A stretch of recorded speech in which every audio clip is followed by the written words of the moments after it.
ನೋಡಿ ಈಗ ಮತ್ತೆ ಕೇಂದ್ರದವ್ರು ಯಾಕೆ ಯಥೇಚ್ಛವಾಗಿ ಪೆಟ್ರೋಲು ಡೀಸೆಲ್ ಗ್ಯಾಸ್ ಮೇಲೆ ಎಷ್ಟಿತ್ತು ಗ್ಯಾಸು ನಮ್ಮ ಸರ್ಕಾರ ಇದ್ದಾಗ 460 ರೂಪಾಯಿ ಏನೋ ಆಯ್ತು. ಈಗ ಎಷ್ಟಿದೆ? ಯಾಕೆ 2ರಷ್ಟಾಯ್ತು? ಅವ್ರ ಹತ್ರ ದುಡ್ಡಿಲ್ವಾ ಕೇಂದ್ರ ಸರ್ಕಾರ ಹತ್ರ? ಯಾಕೆ ಇಷ್ಟು ಟ್ಯಾಕ್ಸ್ ಹೆಚ್ಚು ಮಾಡಿದ್ರು? ಅದರಿಂದ ಪ್ರತಿಯೊಂದು ಕೂಡ ನೀವು ಗ್ಯಾರಂಟಿ ಮೇಲೆ ಹೇಳ್ಕೊಂಡು ಹೋಗ್ತಾ ಇದ್ದೀರಾ. ನಮ್ಮ ಬಜೆಟ್ ಮಂಡಿಸಿದಾಗ ನಿಮ್ಗೆ ಉತ್ತರನೇ ಇರಲಿಲ್ಲ.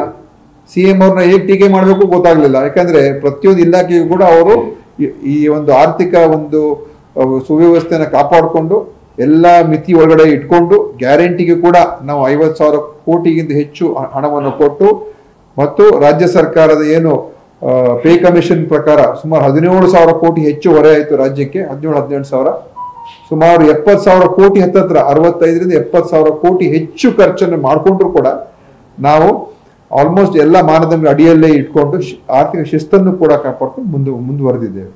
ಇದು ಇವತ್ತು ಅವ್ರಿಗೆ ನುಂಗ್ಲಾರದ ತುತ್ತಾಯ್ತು.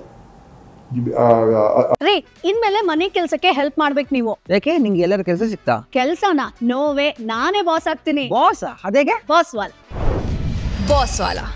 B the boss. ಬಿಜೆಪಿ ಅವರಿಗೆ ನಾವು ಬಜೆಟ್ ಮಂಡಿಸಿದಾಗ ಈಗ ಪ್ರತಿಯೊಬ್ಬರಿಗೂ ಸಹಾಯ ಮಾಡಿದ್ವಿ.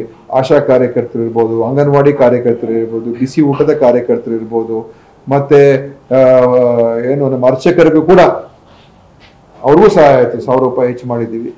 ಎಲ್ಲ ಒಂದು ವಿಷಯದಲ್ಲೂ ಕೂಡ ನಾವು ಗಮನ ಕೊಟ್ಟು ನಾವು ಕೆಲಸ ಮಾಡಿದ್ವಿ.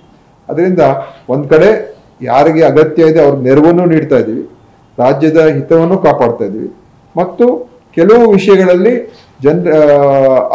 ಒಂದು ನಮ್ಮ ಸಂಸ್ಥೆಗಳನ್ನು ಉಳಿಸ್ಕೊಳ್ತಕ್ಕಂಥದ್ದಕ್ಕೆ ಮತ್ತು ಆರ್ಥಿಕ ಚಟುವಟಿಕೆ ಇನ್ನೂ ಚೆನ್ನಾಗಿ ಆಗೋದಕ್ಕೆ, ರಾಜ್ಯದ ಅಭಿವೃದ್ಧಿ ಮಾಡೋದಕ್ಕೆ ಮಾಡಿದ್ದೀವಿ ಅಷ್ಟೇ. ಇನ್ನೇನು ಯಾವುದು ಈಗ ದರಗಳು ಏರದೇ ಇಲ್ವಾ? ಈಗ ಯಾವುದೇ ಒಂದು ಇಲಾಖೆ, ಈಗ ಜಲಮಂಡಳಿ ಇರ್ಬೋದು, ವಿದ್ಯುತ್ ಶಕ್ತಿ ಮಂಡಳಿ ಇರ್ಬೋದು, ಅಥವಾ ಸಾರಿಗೆ ಮಂಡಳಿ ಇರ್ಬೋದು, ಯಾವುದೇ ಒಂದು ಇಲಾಖೆ ಈಗ ನೀವು ಸಂಬಳಗಳು ಹೆಚ್ಚು ಮಾಡ್ತೀರಾ. ಈಗ ಸರ್ಕಾರಿ ನೌಕರರಿಗೆ ಸಂಬಳ ಹೆಚ್ಚಾಗಿದೆ, ನಮ್ಮ ಸಂಬಳ ಹೆಚ್ಚಾಗಿದೆ, ಬೇರೆ ಅನೇಕ ನಮ್ಮ ಗುತ್ತಿಗೆ ಕಾರ್ಮಿಕರಿಗೆ ಸಂಬಳಗಳೆಲ್ಲ ಅವ್ರಿಗೆ ಏನು ಗೌರವಧನ ಅದನ್ನು ಹೆಚ್ಚು ಮಾಡಿದ್ದೀವಿ.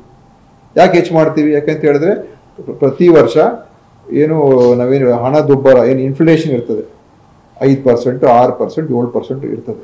ಬೆಲೆ ಏರಿಕೆ ಆಗ್ತಾ ಇರ್ತದೆ. ಬೆಲೆ ಏರಿಕೆ ಇಲ್ಲದೆ ಇರುವಂಥ ವ್ಯವಸ್ಥೆ ನಮ್ಮಲ್ಲಿ ಏನಿಲ್ಲ. ಸೊ ಬೆಲೆ ಏರಿಕೆ ಆದಾಗ ಅದನ್ನು ಸರಿದೂಗಿಸುವಂಥ ಕೆಲಸನೂ ಆಗಬೇಕು, ಮತ್ತು ನಮ್ಮ ವ್ಯವಸ್ಥೆಯಲ್ಲಿ ಇನ್ನೂ ಒಂದು ಆರ್ಥಿಕ ಶಿಸ್ತನ್ನು ಕೂಡ ಕಾಪಾಡ್ಕೊಳ್ತಕ್ಕಂಥದ್ದು ಮುಖ್ಯ. ಬರೀ ಬೆಲೆಯನ್ನು ಏರಿಸ್ಕೊಂಡೆ ನಾವು ಸರಿಪಡಿಸ್ತೀವಿ ಅಂತ ಅಲ್ಲ, ನಮ್ಮ ಎಫಿಷಿಯನ್ಸಿನ ಅದರಲ್ಲೂ ಕೂಡ ಉತ್ತಮ ಮಟ್ಟಕ್ಕೆ ತೊಗೊಂಡು ಹೋಗ್ಬೇಕು. ಹಣ ಏನು ದುರ್ಬಳಕೆ ಅದನ್ನು ಕಂಟ್ರೋಲ್ ಮಾಡಬೇಕು. ಎಲ್ಲಿ ಸೋರಿಕೆ ಆಗ್ತದೆ ಅದನ್ನು ಕೂಡ ಕಮ್ಮಿ ಮಾಡ್ಕೋಬೇಕು, ಮತ್ತು ಯಾವ್ದು ಅವಶ್ಯಕತೆ ಅದರ ಮೇಲೆ ಹೆಚ್ಚು ಖರ್ಚು ಮಾಡಬೇಕು. ಈ ತರ ಎಲ್ಲವನ್ನು ಕೂಡ ನೋಡ್ಕೊಂಡು ಮಾಡಬೇಕು. ಸೊ ಬೆಲೆ ಏರಿಕೆಯನ್ನು ಕೂಡ ಬೆಲೆ ಏರಿಸುವಂಥದ್ದು ಒಂದು ಅಂಗ ಆಗತ್ತೆ.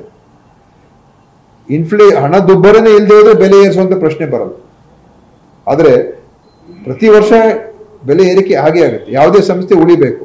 ಒಂದು ಸಂಬಳ ಹೆಚ್ಚಾದಾಗ ಸಂಸ್ಥೆಗೆ ಖರ್ಚು ಹೆಚ್ಚಾಯ್ತು, ಆದಾಯ ಕಮ್ಮಿ ಆಯ್ತು, ಅದೇ ನಾವು ವೃದ್ಧಿ ಮಾಡ್ಕೋಬೇಕಲ್ಲ. ಈ ಸೈಕಲ್ ಇದ್ದೇ ಇರ್ತದೆ. ಸೈಕಲ್ ಇದೆ, ಇದನ್ನ ಇಲ್ದೇನೆ ನಾವು ಯಾವ ಸರ್ಕಾರ ಕೂಡ ನಡೆಸಕ್ಕಾಗೋದಿಲ್ಲ. ಆದ್ರೆ ಅದು ಇತಿಮಿತಿಯಲ್ಲಿ ಇಟ್ಕೊಂಡು ಜನರಿಗೆ ಆದಷ್ಟು ಕಮ್ಮಿ ಹೊರೆ ಆಗೋದು, ಸಾಮಾನ್ಯ ಜನರಿಗೆ ಕಮ್ಮಿ ಹೊರೆ ಆಗುವಂತ ರೀತಿ ನೋಡ್ಕೊಂಡು ಆದಷ್ಟು ಮಟ್ಟಿಗೆ ನಾವು ಸಾಗಬೇಕು.